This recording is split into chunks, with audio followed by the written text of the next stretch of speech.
Day 47 of the war in Iran. Let's take it back a few days to the talks in Pakistan, the ceasefire talks. Now, I've already said, as ludicrous as it may seem, the Trump agreed to have discussions over the Iranian 10-point plan, and that was such a lie, and therefore the talks can only be described as deception talks or deceptive diplomacy, because he never had any intention of being bona fide and serious over those talks. Was that a genuine attempt to seek a solution? How could that be a genuine attempt? Because it comes from this madman who already has said that he's going to bomb and destroy Iranian civilization and just bomb it out of its existence. And from there, he then says that, yeah, they're reasonable terms. Then he sends J.D. Vance, and he sends Steve Kushner and Jared Kushner and Steve Witkoff, his son-in-law, and this other property person, who both are controlled by the Zionists and are billionaires in their own right.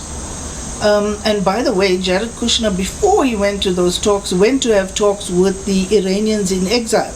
The Iranian in exile are the government in waiting for when, they will be installed as the new government after the decapitation of the genuine leaders happen.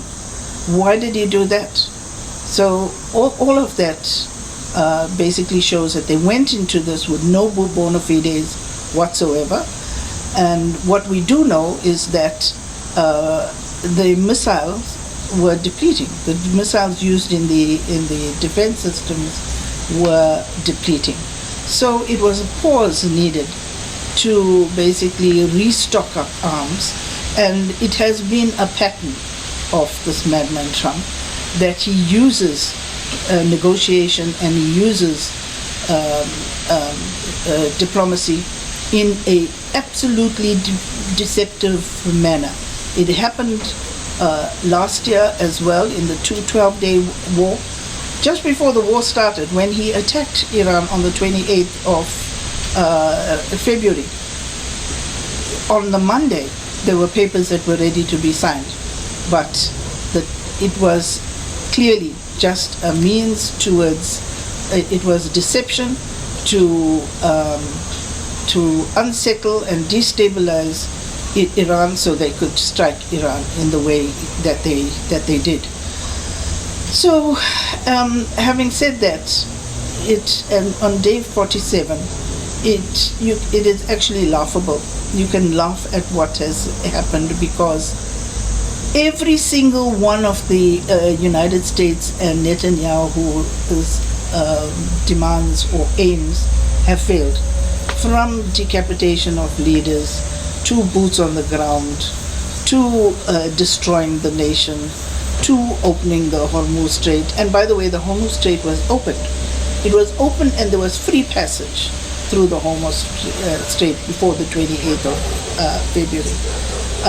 So basically, Trump is looking to do something that existed. So you go up the hill to come down again. That's how ludicrous and stupid it is.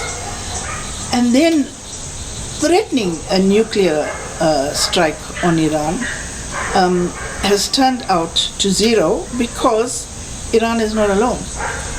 Korea came into the picture, and Korea said, Kim Jong-un said his finger is near the button. Now it's on the button. He can strike America at click of the fingers. So this deterrence, the nuclear deterrence of Trump, took place in that way. Also, Korea gave 500 Hwasong 18s to Iran. The Hwasong 18 is a very advanced missile, which I spoke about in episode 3, So you can go back to that one to get a proper description of it. But those are deadly missiles and also have a longer range and could reach from Iran into the United States and go as far as Europe. Then United States and Netanyahu lost again because they lost the support of Europe, they lost the support of NATO, they lost the support, they have no one. It's just themselves. They lost the support of Canada. Canada, then the neighboring Canada, which was essentially the same with Trump, even that support has been lost. So the next escalation that Trump has taken it to, because he couldn't use a nuclear weapon, is a blockade.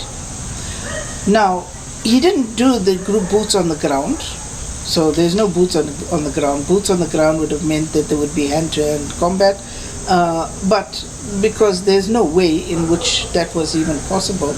So the next he's got is a blockade. The geography of Iran is a card on the side of Iran. Iran has an 8,000 kilometer coastline. Compare that to South Africa. South Africa is about 3,000, slightly less than 3,000 kilometers coastline. It is huge. The coastline of Iran is huge. And neither can these boats or ships that Trump has sent into the Gulf area, neither can they go close. Because if they get closer than 3,000 kilometers, then they will be within range of the missiles, and the missiles can take them out. That means the breadth of the ocean is huge. How can you have 6 warships, which is what America has? 6. You won't be able to even see them. They're going to be so far placed from each other, and they don't have sufficient helicopters and airplanes to man that whole line.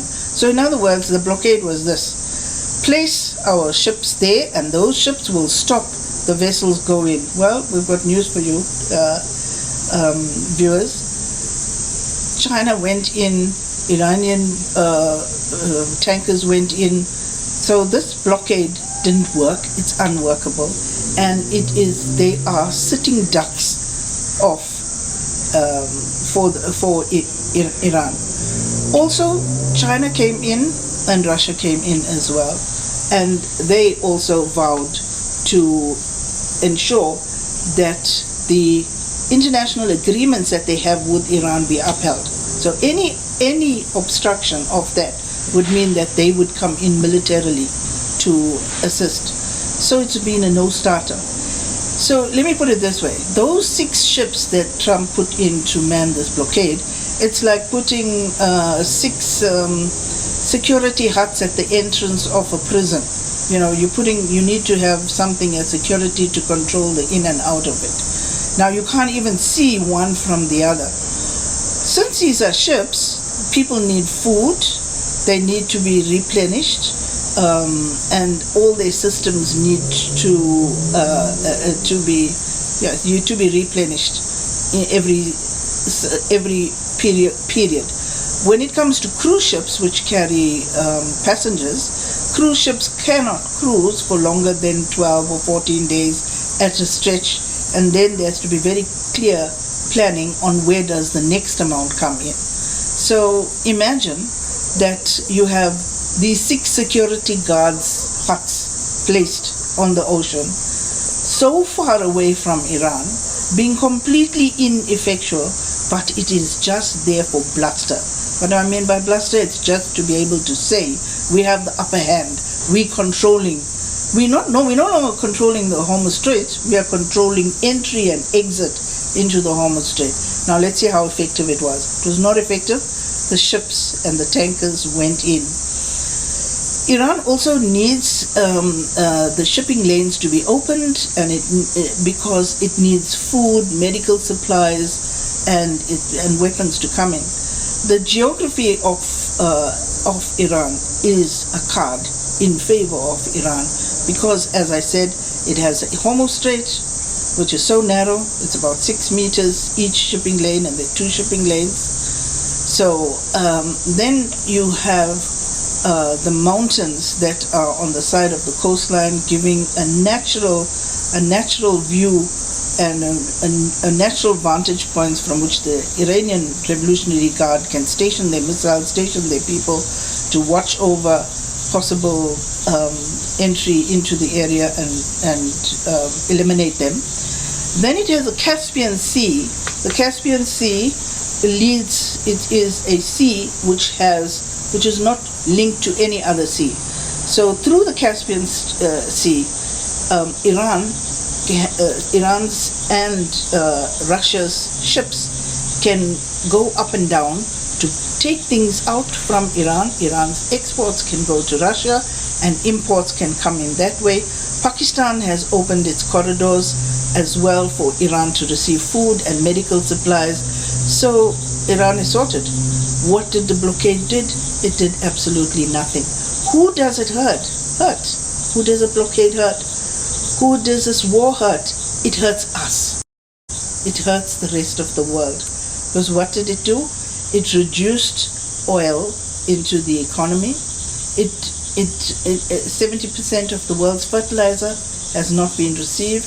Remember, it's LNG gas, it's also jet fuel, it's also paraffin, it's also a whole lot of products that are made in the processing of crude oil that is from Iran.